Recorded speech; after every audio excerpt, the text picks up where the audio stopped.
തടഞ്ഞ് കണ്ടക്ടറെ ആക്രമിച്ച കേസിൽ 3 റൌഡികളെ വട്ടവടയിൽ നിന്നും പോലീസ് അറസ്റ്റ് ചെയ്തു.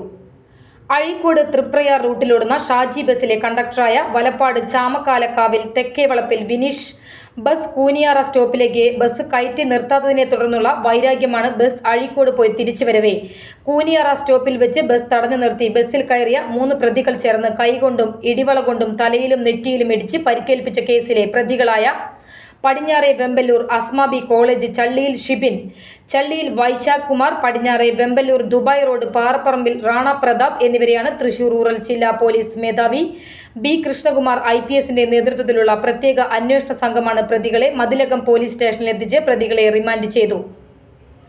ഷിബിൻ മതിലകം ചാലക്കുടി പോലീസ് സ്റ്റേഷൻ പരിധികളിലായി 4 അടിപിടി കേസുകളിലും അശ്രദ്ധമായി വാഹനം ഓടിച്ചതിൽ മറ്റൊരാൾക്ക് ഗുരുതര പരിക്കേൽക്കാൻ ഇടയായ കേസിലുമടക്കം 5 ക്രിമിനൽ കേസുകളിൽ പ്രതിയാണ്.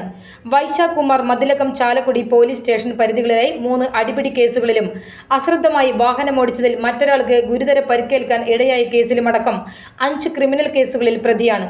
റാണ പ്രതാപ് മതിലകം കൊടുങ്ങല്ലൂർ പോലീസ് സ്റ്റേഷൻ പരിധികളിലായി 5 അടിപിടി കേസുകളിൽ പ്രതിയാണ്. Mathilakam police station SHO Shaji MK, SI Pradeepan, GS CPOമാരായ പ്രബിൻ, ഷനിൽ, CPO ബേബി എന്നിവരാണ് അന്വേഷണ സംഘത്തിലുള്ളത്.